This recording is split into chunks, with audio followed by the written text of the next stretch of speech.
Hey everybody, hope you guys are all healthy and safe. So we have a new product to look at today. This is the Tecno Camon 16 Premier. So this is a new entry-level, really good value smartphone from Tecno. Now, if you've never heard of Tecno before, they are a Shenzhen OEM. OEM stands for Original Equipment Manufacturer. Now, I've covered Shenzhen OEMs quite a lot, including the smaller ones like Doogie, Liegu, Bubu. Tecno has been focusing on the Africa market for the past few years. In fact, they are the #1 smartphone brand in Africa, in countries like Nigeria, Ghana, places like that. And this one right here, the Camon 16 Premier, also aims at the Africa market. In fact, I believe it has already gone on sale in Nigeria. Now, I've checked out some of the prices in Nigeria and Ghana, and it comes out to about $260 US. So for those markets, that's actually on the higher side. That's because this is the highest end model. As you can see here, it says Premier. It's basically like another word for Pro. There is a more standard version of this phone that starts at just $170.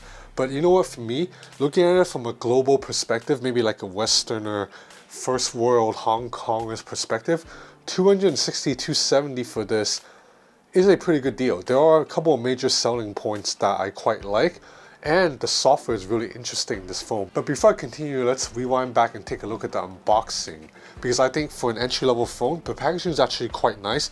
You do get earphones in the box because this phone has a headphone jack, and this nice little jelly case that wraps around the phone pretty nicely offers a little bit of bumper protection, a little bit of lip that goes over the phone, and flaps here that covers the USB-C port. And yeah, the headphone jack is right there along with that single bottom fine speaker grill. Now, in my opinion, there are two big selling points to this phone. The first is this really large screen, 6.9-inch panel, full HD resolution, and it refreshes at 90 Hertz. So this is one of the cool selling points, because usually, in fact, I've never seen an entry-level phone from a small Shenzhen OEM to use 90 Hertz panels before. So far, we've only seen 90 Hertz panels from the bigger name brands, you know, like OnePlus, Oppo, Xiaomi, Realme. Realme is part of Oppo. So these are all big brands with a lot of money and R&D. It's an LCD panel, you have a fingerprint scanner on the side, and it works. So the second big selling point of this phone is it has a 4,500 mAh battery. When I first got this phone this afternoon, I got it around like a little bit after lunchtime. It was at 80%, and I've basically used it, you know, carried it with me throughout the whole day. It is now 11 p.m. and you can see battery percentage is at 53%. So this is easily going to be at least a 1.5 day, if not a 2-day phone. And right here you have a dual hole punch cutout. That's another rarity in the smaller OEM brands, because most of them are still using notches, because this is like a new, relatively new screen technology. So it houses two selfie cameras, a 48 megapixel main camera and an 8 megapixel ultra wide angle camera. So the back and the sides, as I mentioned, are plastic, but everything is relatively well constructed. You see the buttons are quite clicky, they don't wobble. Now look at the camera module. This is quite a unique design. Unfortunately, as usual, two of the cameras are kind of fake. You really only have a 64 megapixel main camera. It's a Sony IMX686, so it actually can produce pretty solid photos. I wouldn't say they're great, but when you factor in the price point, these are really solid photos. The ultra wide angle camera, it's up here, and it's an 8 megapixel ultra wide angle camera that should only be used during the day. At night, it's quite terrible. These cameras right here, these two right here, they are 2 megapixel depth sensor and a portrait sensor. So as usual, like the one on the OnePlus Nord, these lenses are almost there just as decoration. They don't really do anything. But the good news is the ultra wide angle camera doubles as a macro lens, and it actually works. I like being able to get really close to the subject. Now, as far as camera performance go, like I said, the main camera, it's fine during the day. At night, it suffers with dynamic range by quite a lot. It tends to blow out lights, but there's actually a really decent above average night mode in this phone that when you turn it on, you'll be able to drastically improve a shot. It basically uses computational photography, image stacking to produce a much better balanced shot with better dynamic range. Now 2x zoom during the day is solid too. Digital zoom up to 10x, the shot's not going to look that good. As for video performance, as you can see from footage here, there's no stabilization whatsoever, so it's quite jerky, and colors are a little bit dull all around. But I think at this price point, I think I'm willing to forgive it, but it's definitely not really a great video camera. Okay, as mentioned, we have to test the speakers. It's a single bottom fine speaker, and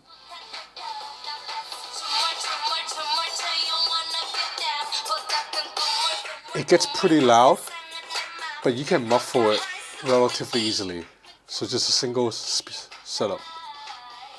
I would say just looking at hardware, I'm quite satisfied for 270 bucks, and this is the highest end model. The lower end model that starts at 170, you don't get the 90 hertz panel obviously, but you still have a pretty nice near bezel-less design, and the feel in the hand still feels pretty nice. Now as far as software, this is worth covering too, because I've covered a lot of these budget Chinese phones for the past couple of years, and all of them have started using stock Android, like a really vanilla plain version of Android that, to be honest, it's really boring and they all look exactly the same. So I really like that, or maybe I don't like it, but it's really interesting that Tecno has a quite heavy software skin on this. In fact, the software is called Hi OS, and this is one of the heavier Android skins I've tested in a while. So the first thing you notice is that there are ads in the software. When you swipe down, you see there's this panel right here that shows you how to, you know, free up your RAM and stuff. That's usually a gimmick. You don't really need apps like that anymore for smartphones in 2020. And there's an ad right here for a game. Likewise, when you swipe up, you have these icons right here.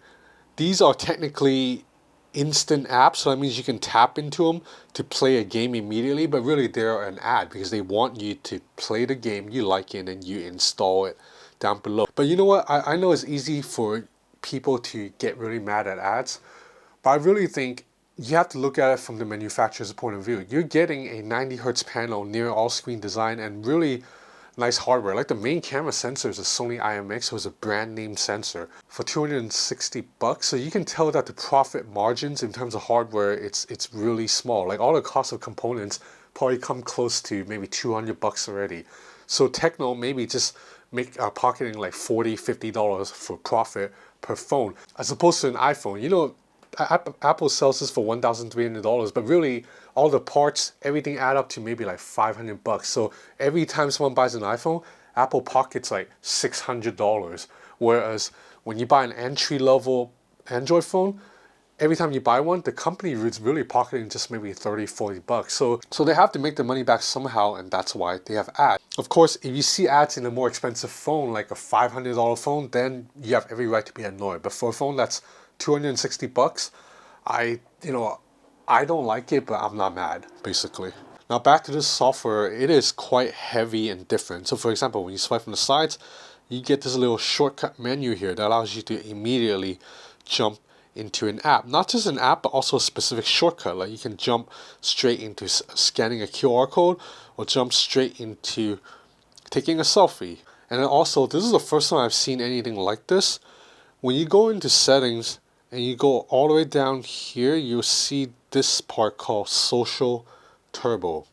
So you tap into it. I have no idea what Social Turbo was. It basically is a bunch of features for WhatsApp, voice recorder. So you can record a voice conversation with a friend over WhatsApp, or download any voice clips they send you.